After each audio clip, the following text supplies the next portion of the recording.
Hi, everybody. I'm Rainbow, and welcome to Dimensional Walking.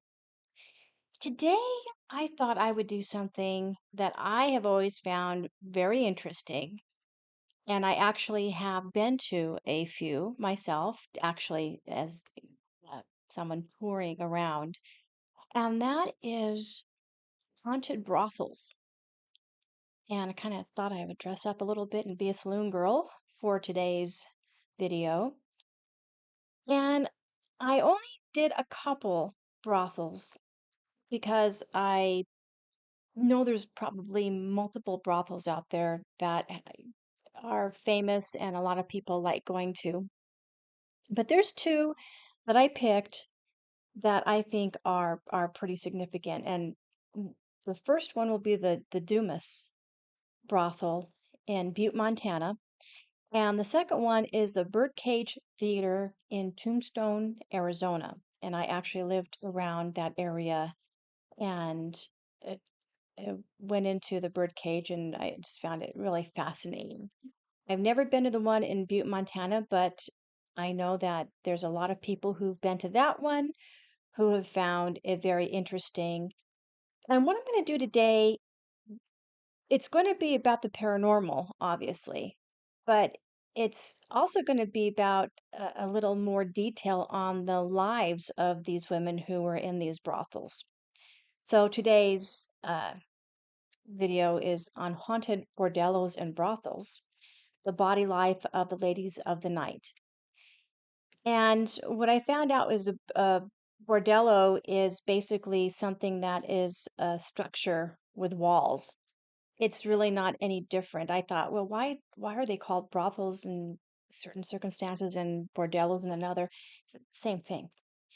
So, anyways, I thought you guys might like a little change of things.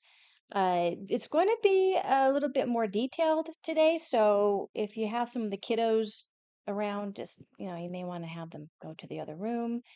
And I am going to talk about the paranormal. But like I said, I'm going to go and give the detail of these women so that everybody can kind of get a better idea of why, and I'm sure a lot of you already do know, why some of these locations are haunted. And it doesn't even matter if they move a location, the spirits follow to the new location. I find that very interesting. So let's get started. I have a lot that I'm going to be reading for you guys. I did a lot of research on this, and I tried to make it fun. So I hope you enjoy this, and let's get going. I have to get my glasses on, and here we go. The Old West was not an easy time to be a career woman. There were very few jobs outside of teaching school, being a laundress, seamstress, cook, midwife, or governess. These jobs didn't pay very well, and it was hard for women to support themselves with very little pay. Brothels offered higher wages and independence for women, so one of the many ways women implemented their livelihoods was working the streets in what was called the world's oldest profession. Now, there were the women who did walk the streets. There were three different levels of prostitutes. One was the ones who were able to work out of their own homes, have a certain type of security, which might be a husband or someone who can actually give them, that security in case a customer got a little nuts. There were the girls who worked in the brothels and got their room and board there, and then there were the women who were at the lower end who worked the streets. And they were the ones who actually, I believe, were more victimized by their surroundings than anybody. Because even though in those days um, they had this idea of women in the profession, they still were, from what I did in my research, found out they were still as courteous as possible to them. They didn't like the profession they were in, but they considered them, you know, women in positions that were unfortunate. So, like I said, there were three classes of working women. And remember, the most attractive women who were considered courtesans were the ones who were able to be independent, and they were the ones who ended up with lavish lifestyles. The middle class were the ones who were usually in the brothels, and they were the ones who got their room and board. And it's the one thing that was interesting about the oldest profession is that there were it seemed like a mindset where a lot of society kind of understood why it was around. And for women, they kind of looked at it like, well, okay, this is my one chance to make a little money more than normal. And for homes, for a husband and wife, sometimes they just couldn't make ends meet, and the wife ended up being pimped out by her husband, and that's how they made ends meet. Names are a dime a dozen, but in this case, these specific names meant something much more saucy than for the average citizen. So the different names for these women were just many: whores, nymphs of the prairie, painted ladies, soiled doves, fallen angels, shady ladies, ladies of sin, frail sisters, fair bells, women of the night, scarlet ladies, ladies of the line, doves of the roost, painted cats, sportin' women, silling experts. That's pretty fun. I'm sorry. And then obviously the prostitutes and the courtesans. So as you can see, there are many different types of names for these gals. And there were, I think, even more, but these are the ones that I kind of picked out that I thought you guys might find interesting. Life was not as easy as it's portrayed in the movies. These women were once in the trade, usually never got out unless they were very attractive and they were able to make a lot of money. And a lot of them were able to then go and have decent lives. Some of them could even get married. If they did get pregnant, their children were raised in the brothel life itself. Rough and tough cowboys weren't always predictable, and there was an extreme element of danger working either in the brothels or independently.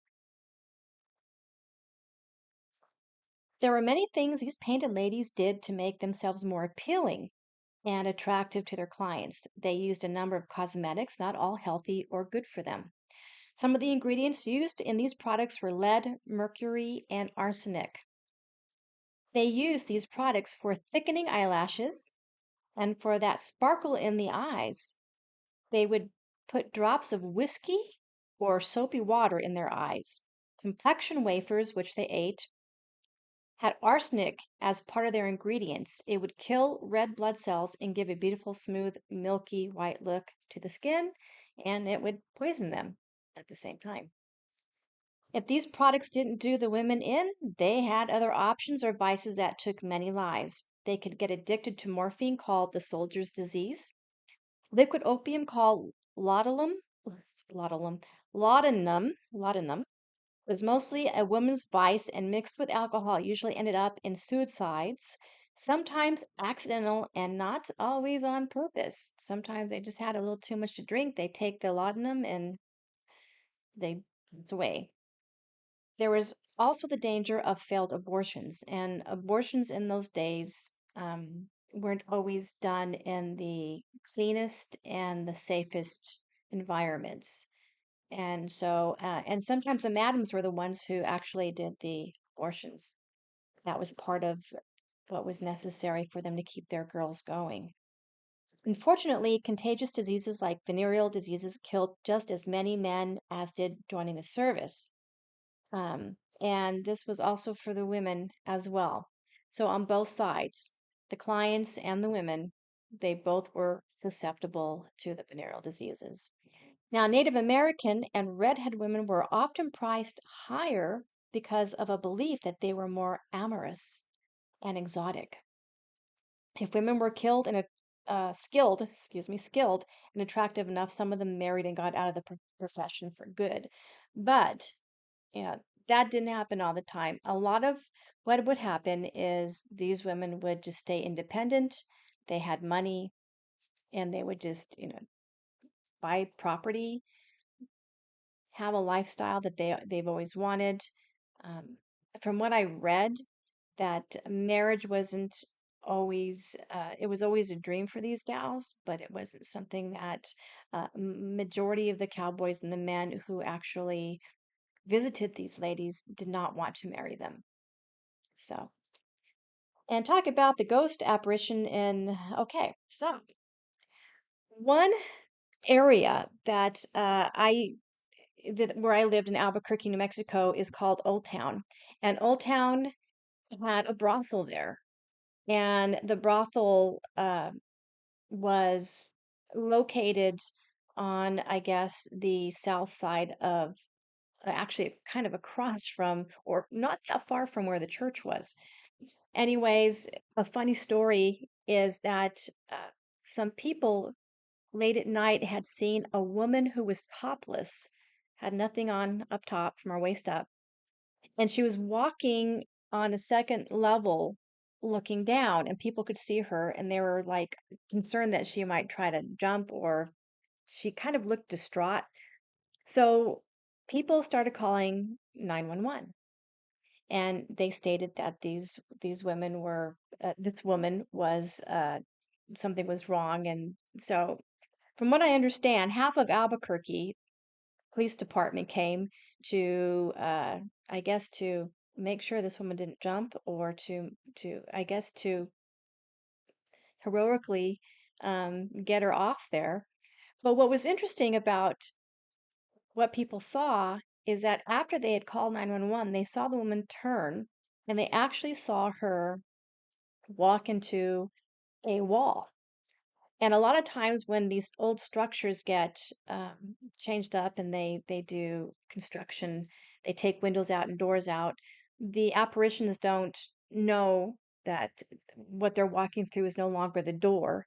And she just walked straight through, and she was gone.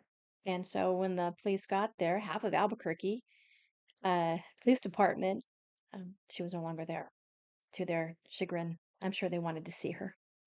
But in the back area, there are these huge big doors, and they're still there today in a back alleyway, and that's the entrance where the men used to go in. They didn't want to go through the front because they didn't want their wives or their girlfriends or high society to see them. So, anyways, that was I found that very interesting. Uh, but she still shows herself every once in a while, and people still see her. Now, the Dumas brothel in Butte, Montana was the longest running brothel, operating for 92 years, from 1890 to 1982. The Dumas was a popular place among the hardworking miners, and the they prospered as well, so they wanted to spend their money somewhere. It was considered a Victorian den of vice. The Dumas was a popular place among the miners and those who were businessmen. Cribs were added in 1913 and expanded in the alley in the rear of the establishment. In 1916, 5 partitions, the staircase, and ground floor were added. Unfortunately, in 1917, the district was effectively closed and the cribs were sealed with everything in them left behind by the working girls. And that's where a lot of the hauntings happened, because these girls left everything in these cribs. And the cribs were like, think about them as just square boxes or one room where these girls worked, and they left everything in there. So I'm sure that there's residual hauntings in that area. This created a time capsule and also the beginning of paranormal activity. In 1955, a woman named Eleanor Nutt committed suicide. She had taken over running the Dumas after Lillian Walden retired. She decided to change her life and run away with her lover, hopefully to get married and start a new life. And this was just right after she had taken it over. Her lover was a married Butte businessman. Eleanor waited patiently with a suitcase in hand for her lover to come and pick her up, but he never showed up. In the morning, Eleanor was found in room 20, dead from an overdose of sleeping pills and liquor. Unknowingly to her, he had died from a heart attack just days before, which is very sad. She didn't know that. Girls working there saw full bodied apparitions of Eleanor with her suitcase, walking the halls looking for her lover. Another madam named Bonita Ferrin ran the place in 1955 and stayed until her death in 1969. It is believed that one of the spirits haunting the property is this madam and possibly Bonita, or is a madam and possibly Bonita. People have witnessed falling mirrors, touch from unseen hands, and shaking beds. Some strong emotions pass through these establishments, and depending on the daily outcome of each day, unknown dangers could happen at a moment's notice. Unwanted pregnancies, complications due to opium induced abortions, venereal disease, and violence or death due to an angry or jealous lover were a daily occurrence for these women. People can still see the remains of a bloody handprint in one of the lower crib areas. In 1917, Sarah, a young prostitute, worked at the Dumas. She had a client named James that she intended to marry. James sent her a love letter that she displayed in her crib. Unfortunately, James was killed in a mine explosion the day after she had received the letter. Sarah ended up overdosing on opium. Her restless spirit supposedly roams the Dumas. Disembodied voices can be heard as well as mists that appear out of nowhere. Now let's go to Tombstone. The Bordello, well, we're going to start off not just with the birdcage, but was another one that Big Nose Kate owned. I didn't get a lot of information on that one. I'm sure there is more, but like I said, I was focusing on the Dumas and the birdcage.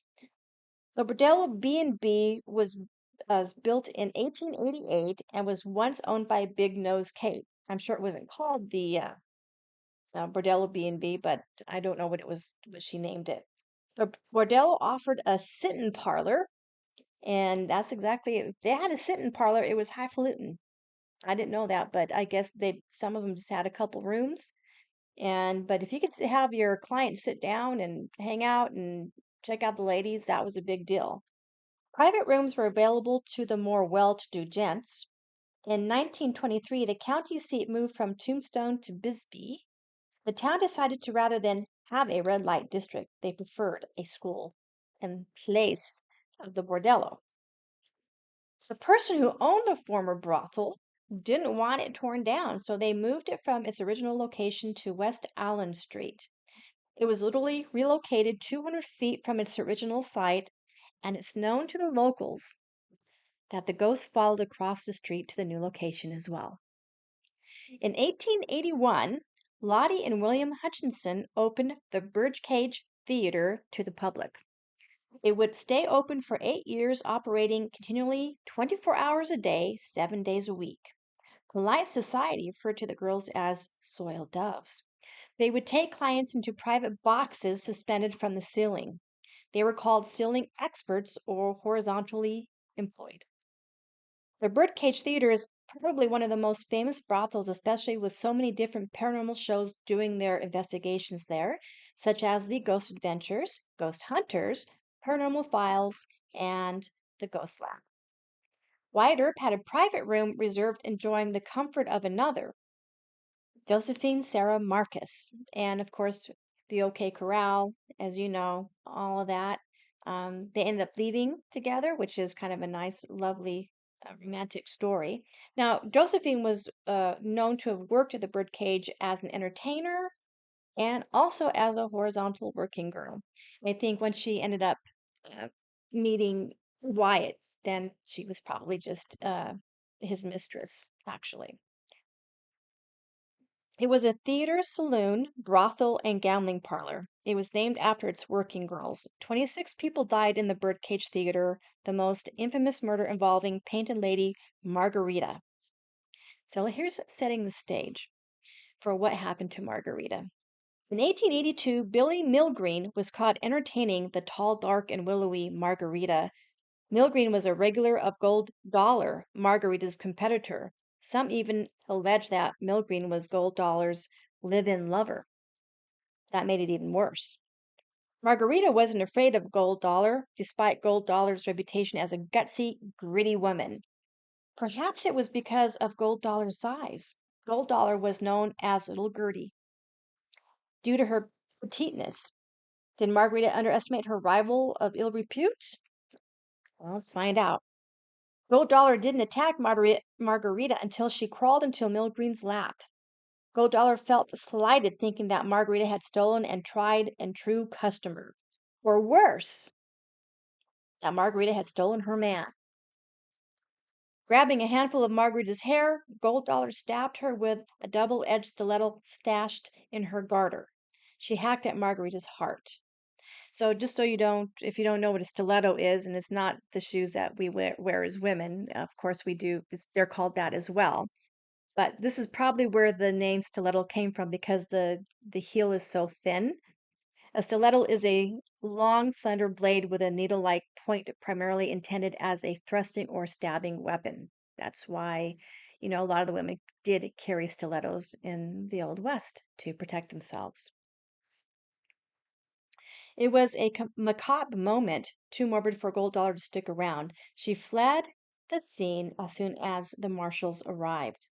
Little Gertie, the Gold Dollar, is apprehended, and what was interesting is that they never discovered the weapon. Curiously, no charges were filed. If there was no murder weapon, there was no evidence, despite escorts, eavesdroppers, and eyewitnesses.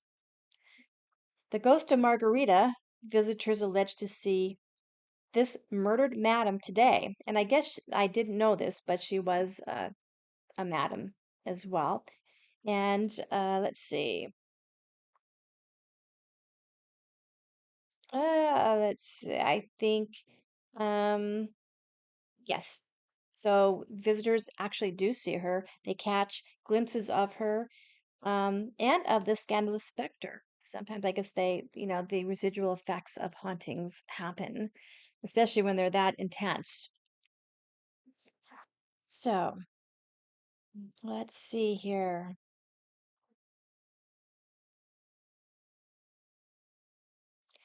So what else was talked about was residual energies and a let's see here. I kind of got a little lost here. Somebody had seen, or many people had seen, this apparition, and one person has stated, I saw an apparition of a young woman who opened the curtain. She was between the ages of 18 and 20. She was leaning on the balustrade, and when she looked at the balustrade, she seemed to say that the place was unoccupied and there was no one in the alcoves. She was only wearing a bloomer, so she stood out. Margaret may not be the only madam lurking about the building, obviously, but there's other gals out there and around. So this was not Margarita, but there has been people who've seen all these apparitions of all these women at the Birdcage Theater. Gold Dollar Stiletto, interestingly enough, was discovered a century later behind the Birdcage Theater. You can find it there on display today, perhaps near Margarita's poltergeist. And we think that maybe that gold dollar's residual energy is attached to the relic, which would make sense, but she did hide it. In another death, entertainer Carmelita Jimenez poisoned herself by taking 2 teaspoons of arsenic. Her boyfriend said, and this is really interesting because this is how they used to talk in those days. A few nights ago, after we got through work at the Birdcage Theater, we retired for the night. She commenced crying. I asked her the cause of it. She answered it was not concerning me, but she was crying about. I was in the kitchen at the time she took the poison. After rehearsal yesterday, I saw her vomit alongside the washstand. I thought it was an emetic. An emetic is a type of medicine.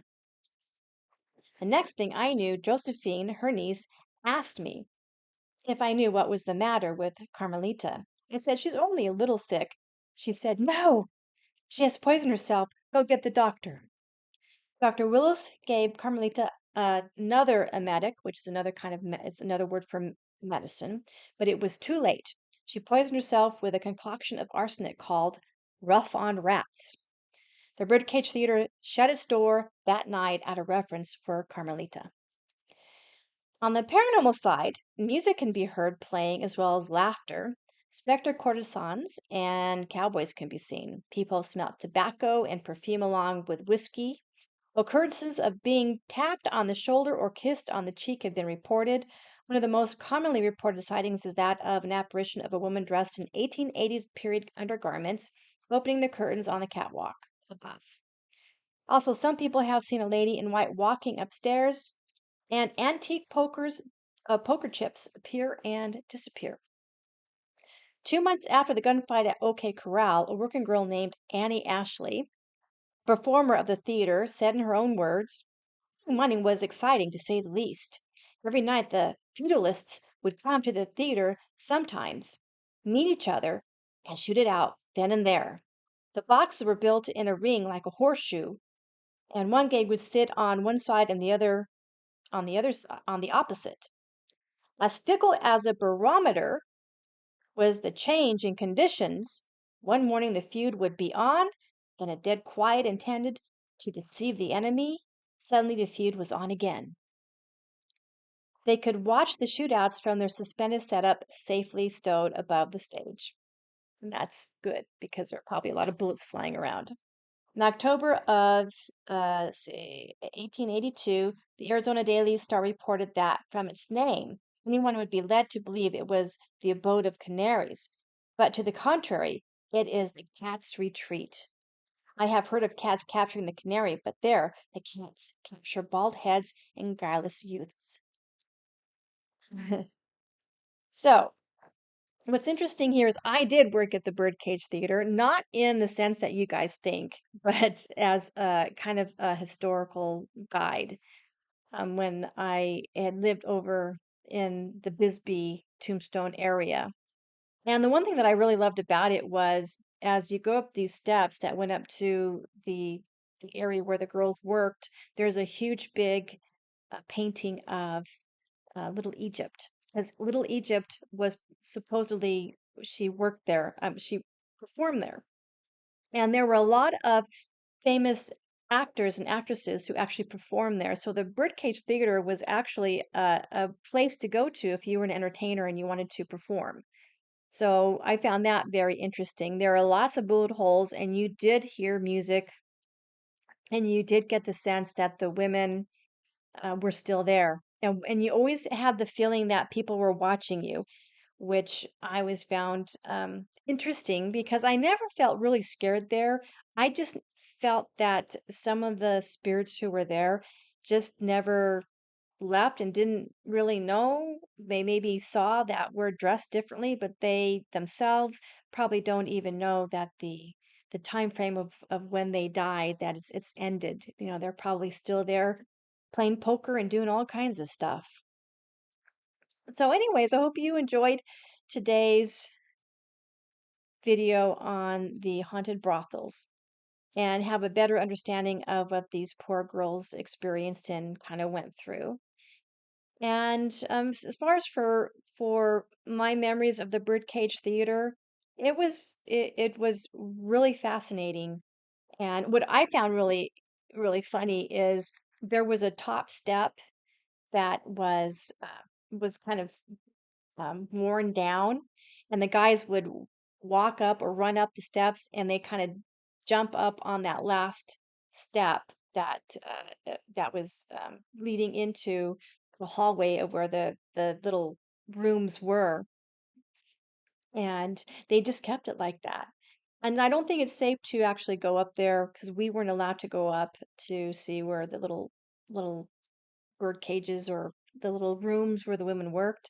But what was really cool is that they could open the drapes and, they could hear what was going on down below and they were doing their business up above. So, anyways, it was pretty exciting to see that location. And the whole town of Tombstone is haunted as well. So, I highly suggest you all go to Tombstone, Arizona, if you want to have some fun this summer. And the whole town is just wonderful, and the people there are so friendly. I understand that Butte, Montana, that's a cool place to go to.